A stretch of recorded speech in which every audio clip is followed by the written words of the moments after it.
किसी नगर में राजकन्या का विवाह था। मंगल के बाजे बज रहे थे।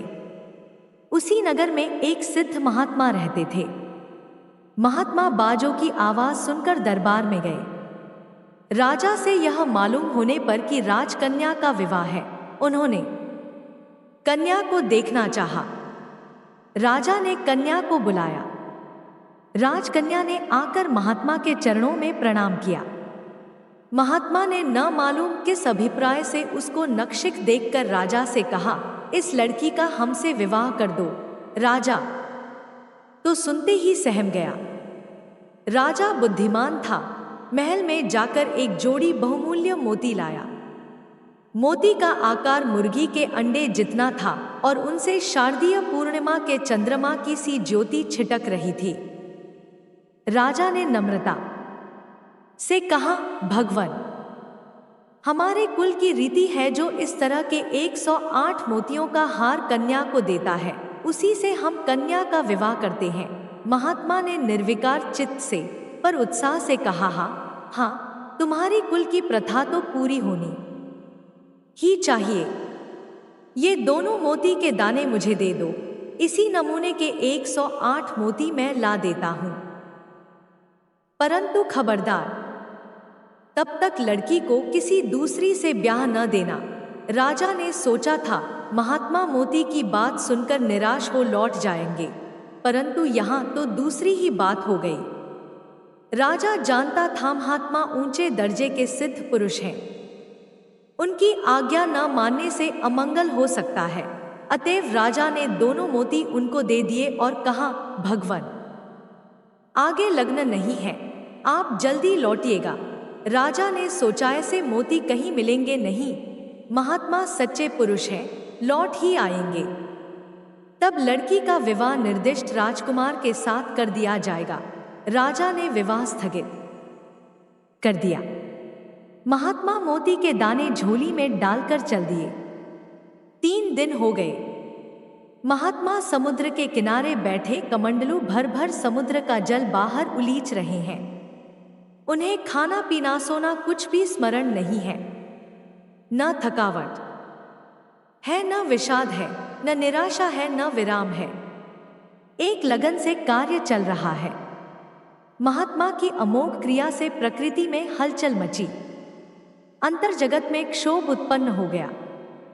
समुद्र देव ब्राह्मण का रूप धरकर बाहर आए। ब्राह्मण ने पूछा, भगवन, यह क्या कर रहे हैं? समाधि से जगे हुए की भांति उनकी ओर देखकर सहज सरलता से महात्मा बोले, 108 मोती के दाने चाहिए। समुद्र में पानी नहीं रहेगा, तब मोती मिल जाएंगे। ब्राह्मण ने कहा, समुद्र क्या इसी तरह से और इतना जल्दी बिना पानी का हो जाएगा? महात्मा ने कहा, हाँ हाँ, हो क्यों नहीं जाएगा। पानी तो उलीच ही रहे हैं, 2 दिन आगे पीछे होगा। अपने को कौन सी जल्दी पड़ी है? ब्राह्मण बोला, अगर समुद्र आपको मोती दे दे तो?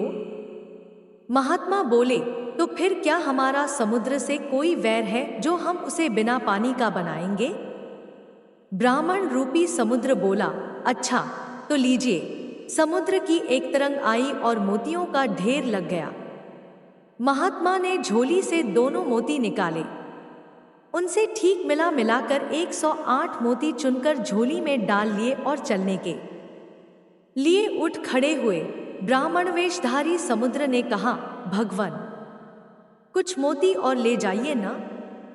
महात्मा बोले, हमें संग्रह थोड़े ही करने हैं, जरूरत थी उतने ले लिए, अब हम व्यर्थ बोझ क्यों ढोए। महात्मा ने आकर राजा को बुलाया और पहले के 2 दाने समेत 108 मुर्गी के अंडे जैसे पूनम के चांद से चमकते मोती के दाने राजा के सामने रख दिए। राजा आश्चर्यचकित हो गया। महात्मा के परम सिद्ध होने का उसे पूर्ण विश्वास हो गया। राजा ने सोचा, ऐसे विलक्षण शक्तिशाली पुरुष से लड़की का विवाह करने में लड़की कोड़ोट तो किसी दुहक की संभावना है नहीं, परंतु इनसे कुछ काम और क्यों न ले लिया जाए। राजा की एक दूसरे बड़े राजा से शत्रुता थी। वह राजा तो मर गया था, उसका छोटा कुमार था। उसने सोचा, शत्रु का बीज भी अच्छा नहीं, महात्मा के हाथों यह कंटक दूर हो जाए तो अच्छा।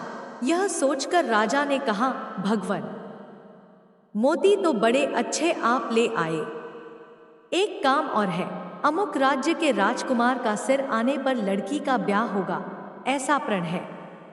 अतएव यदि हो सके तो आप इसके लिए चेष्टा करें। महात्मा ने कहा, रे इसमें कौन बड़ी बात है, अभी जाता हूं। महात्मा जी उस राज्य में गए, राजमाता से मिले। राजमाता ने महात्मा का नाम सुन रखा था, इससे उसने बड़ी अच्छी आवभगत की। महात्मा बोले, माई, हम तो एक काम से आए हैं, तुम्हारे कुमार का हमें सिर चाहिए। हमने एक राजा से कहा था अपनी कन्या का ब्याह हमसे कर दो, उसने कहा है कि अमुक राजकुमार का सिर ला देंगे तब विवाह होगा। अतः तुम हमें अपने लड़के का सिर दे दो। एकलौता लड़का था और वही राज्य का अधिकारी था। महात्मा के वचन सुनकर राजमाता के प्राण सूख गए, परंतु हृदय में श्रद्धा थी।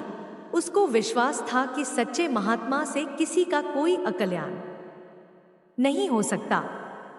राजमाता बोली, भगवान, लड़के का सिर मैं कैसे उतारूं? आप इस लड़के को ही ले जाइए। महात्मा बोले, और अच्छी बात है, उसने तो सिर ही मांगा था, हम तो पूरा ले जाते हैं। फिर सिर उतारकर हमें क्या करना है?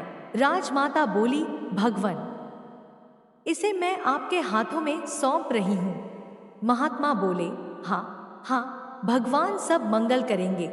राजकुमार को लेकर महात्मा अपनी नगरी में लौटे और राजमहल में जाकर बोले, लो यह समूचा राजकुमार, अब पहले विवाह करो। खबरदार, जब तक विवाह न हो लड़के को छूना मत। राजा ने आनंद मग्न होकर कहा, ठीक है भगवान, ऐसा ही होगा। महात्मा ने कहा, तो बस अब देर न करो। विवाह मंडप रचा हुआ था ही, चौकी बिछाई गई, महात्मा जी दूल्हा बने, कन्या आली। कन्या को महात्मा जी ने एक बार नक्शिक देखा। अकस्मात महात्मा बोल उठे, अरे उस राजकुमार को तो यहां बुलाओ। राजकुमार बुलाया गया। महात्मा ने उसे कन्या के बगल में खड़ा कर दिया। फिर दोनों को एक बार नक्शिक देखकर बोले, भाई जोड़ी तो यही सुंदर है।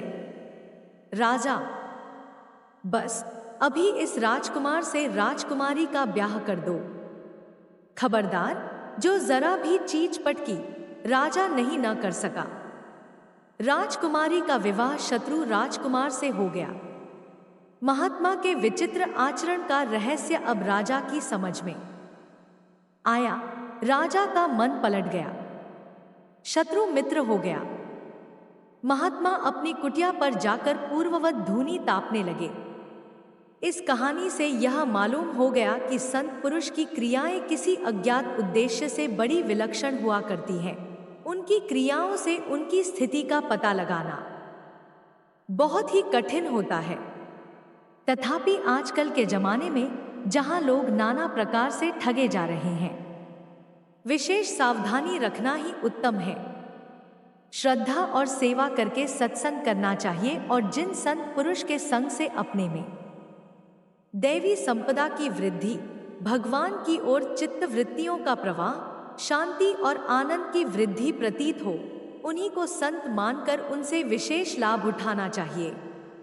अपनी बुद्धि जिनको संत स्वीकार न करे, उनकी निंदा तो नहीं करनी चाहिए, परंतु अपना उनसे कोई गुरु शिष्य का संबंध नहीं रखना चाहिए। निंदा तो इसलिए नहीं कि प्रथम तो किसी की भी निंदा करना ही बहुत बुरा है, दूसरे हम संत का बाहरी आचरण से निर्णय भी नहीं कर सकते। गुरु शिष्य का संबंध इसलिए नहीं बनाना चाहिए क्योंकि श्रद्धारहित और दोष बुद्धि युक्त संबंध से कोई लाभ नहीं होता।